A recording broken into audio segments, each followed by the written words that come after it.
Здравствуйте, уважаемые зрители канала! Сегодня наш новый выпуск на тему «Алтайская принцесса. Кем она была и как выглядела?».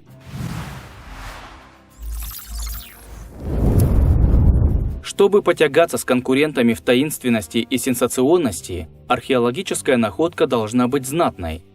Так мумифицированная женщина, найденная в кургане на Алтае, стала называться принцессой Укока.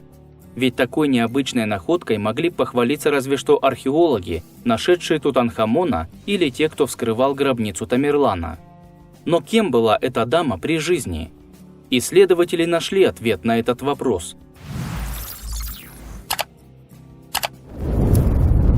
Плоскогорье Укок, 1993 год.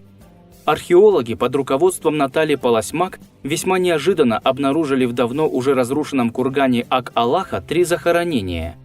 Дело в том, что курган был ограблен еще в древности, а в 60-х годах 20 века люди, думая, что развалины уже не представляют никакой ценности, соорудили там пограничные коммуникации, брали стройматериалы для находящихся недалеко укреплений. Археологи отметили, что одно захоронение, где лежал подросток, подверглось распаду, так как в него, скорее всего, проник воздух при частичном оттаивании. Но 2 других великолепно сохранились, потому что по счастливому стечению обстоятельств тела попали на уровень искусственно созданной вечной мерзлоты и практически мгновенно замерзли. Снег, выпадавший на могильник, окончательно не таял и постепенно образовал толщу льда. Только в 1993 году, когда археологи и пограничники, помогавшие при раскопках, отодвинули тяжелые камни и вскрыли срубы, лед стал оттаивать. Мумии увезли и создали для них условия, которые предотвратили их распад. Говоря о том кургане, где раскопали находку века, стоит отметить, что эти горные территории издавна считались местами силы. Здесь, по преданиям, находится затерянная земля, труднодоступная для обычного человека. Бывает, что и летом тут идет снег. Местные жители назвали землю Укок, то есть слово «небо». Они считают, что именно здесь можно вести диалог с высшими силами, так как тут расположены ворота в мир духов. На этой земле и без курганов есть множество следов древней культуры. Камни, на которых изображены олени и другие почитаемые животные, духи, петроглифы и огромные идолы. Им поклонялись древние жители Алтая. Еще в этих местах обнаружены гигантские иероглифы, по данным аэрофотосъемок территорий, сделанных с большой высоты. Что это, никто сказать не может. На алтайских землях, согласно легендам, располагаются восточные ворота в Шамбалу. Это страна из древних сказок, где жили боги и герои. Туда могли попасть только избранные, но назад никогда не возвращались. Так вот, захоронения были найдены на середине пути между 2 пограничными заставами, разделяющими Россию, Китай, Монголию и Казахстан, как раз где-то в середине таинственных земель. Если брать во внимание сам способ захоронения, то народность, жившая на этой территории в незапамятные времена, так называемые люди пазырыкской культуры, придумала способ воздания почестей умершим. Для почивших выкапывались большие ямы примерно 3 метра в глубину, которые укреплялись бревенчатыми стенами и устилались войлоком черного цвета. Яма напоминала что-то типа комнаты, где лежали пожитки умершего и ритуальные предметы. На полу ставили гроб, выдолбленный из цельного ствола. Археологи называют такие гробы колодами, а могилы срубами. Описываемое захоронение было примерно таким же, как и остальные. Дно ямы выложили крупной галькой и застелили войлочным пологом из черной шерсти, слитым из нескольких кусков. Гроб сделан из лиственницы, а снаружи украшен кожаными аппликациями, которые напоминали оленей. Крышку гроба забили медными гвоздями с круглой шляпкой. Мумия лежала на боку, как бы спала, уложив руки на животе и подогнув колени. В гробу постлан своеобразный матрац из войлока. Под головой женщины была подушечка. Тело укрыто покрывалом из меха, украшенным аппликациями в виде орнамента из растений. В захоронении нашли немногочисленные украшения. На руке усопшей нить жемчуга, в ушах проволочные серьги из золота. Сначала археологи раскопали мумифицированное тело достаточно молодого мужчины, убитого ударом в затылок. На голове у него была ярко-рыжая косичка. Видимо, тогда уже пользовались хной.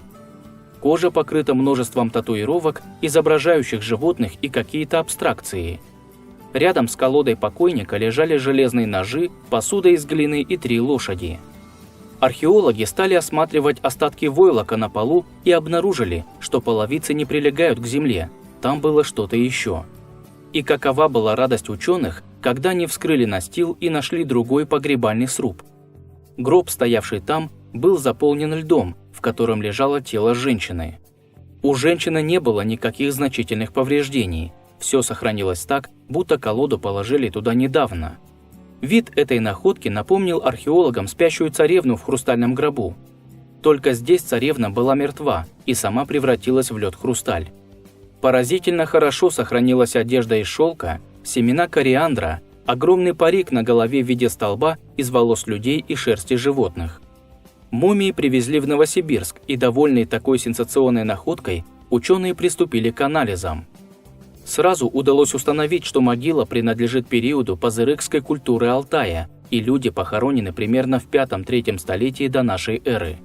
По мнению исследователей, народ, который населял Алтай в те времена, по генетическим признакам близок к современным уйгурам и селькупам. Умершая женщина была достаточно молодой. Возраст колеблется от 25 до 30. В те времена возраст вполне нормальный, ведь многие женщины не доживали и до 25 лет, умирая в родах и из-за болезней. Причиной смерти дамы из Укока, скорее всего, тоже были болезни. Подробный МРТ позволил выделить 2 наиболее вероятных варианта гибели – рак груди или остеомиелит. Из древних источников известно, что превращению человека в шамана должна предшествовать долгая и мучительная болезнь. Видимо, это и произошло с принцессой. На кожном покрове мумии нашли много татуировок, таких же, как на останках молодого человека. Рядом с саркофагом лежали вещи, домашняя посуда и религиозная атрибутика. Ученые провели дендрологический анализ дерева, из которого выточен саркофаг. С помощью его удалось узнать и точный год погребения – 413 год до нашей эры. Но самое интересное было в том, что женщина не принадлежала к монголоидной расе. Согласно анализу ДНК, она была европейкой. А татуировки в виде мифических существ и другие детали, в частности довольно богатой погребальной одежды, подтверждают, что женщина имела довольно высокое положение в обществе, но не была представителем правящего класса. Скорее всего, она являлась жрицей или шаманкой у скифов, которые в те времена широко распространились по Центральной Азии. Академик Анатолий Деревянко, проводивший исследования, считает, что женщина в лучшем случае принадлежала к среднему классу, то есть никак не могла быть голубых кровей. Но все же редко кого из дам пазырыкской культуры клали хотя бы с 1 конем, а тут было аж 6 лошадей. И чаще попадали семейные захоронения, а тут одиночное. Значит, женщина была связана обетом безбрачия. Ученые смогли восстановить примерный облик. Лицо усопшей было вполне европейским, с достаточно широким разрезом глаз и выдающимся подбородком. Рост мумии около 158 сантиметров, но при жизни женщина была выше на несколько сантиметров, так как позвонки стали короче после мумификации. Вспомните о проклятиях Тамерлана и Тутанхамона. Кто откроет гробницы, того ждет смерть, а страну величайшее несчастье. То же самое местные жители стали говорить о мумии принцессы. Якобы для местных это захоронение не являлось тайной. Они многие века поклонялись останкам, покоящимся здесь. Шаманы заявили, что эти саркофаги принадлежат Ак-Кадын, богине, которая стояла на защите планеты от потусторонних сил. И все нужно вернуть на место в том виде, как было.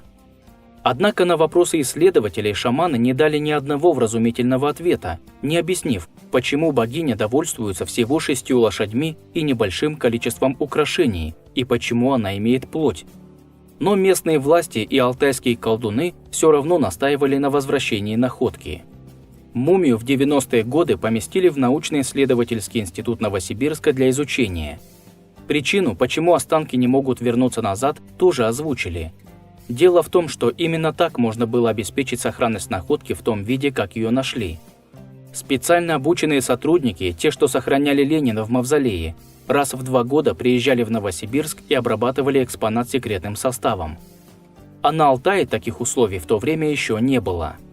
В 1998 году ЮНЕСКО внесло плато Укок в список объектов всемирного наследия, а местные жители стали все несчастья на планете связывать с отсутствием дома у богини. Например, в 2003 году Алтай сотрясли подземные толчки силой до 10 баллов по шкале Рихтера, правда сейсмографы тут же сломались. Даже до Новосибирска докатилось это землетрясение. За полгода в этих районах было около 300 толчков силой до 3 баллов и около 1000 послабее. Явление очень странное для тех мест, и люди сильнее стали верить в гнев богини, тем более что плато Укок находилось всего в 150 километрах от эпицентра землетрясений. Наконец-то в 2012 году принцессу Укока вернули на Алтай. Мумию привезли в специальном транспортировочном саркофаге и поместили в построенный для нее музей в Горно-Алтайске. Но почему-то никто не вспоминал про вторую мумию – мужчину с рыжей косичкой. И никто не требовал его возвращения на родину. Загадка, не правда ли? Для того, чтобы посмотреть и узнать еще больше интересных фактов неизвестной истории России, а также разбор выдуманных мифов, которые нам преподают в школе и которые звучат по телевизору, подпишись на канал и поставь лайк. Мы постараемся донести до каждого зрителя настоящую, неизвестную историю России.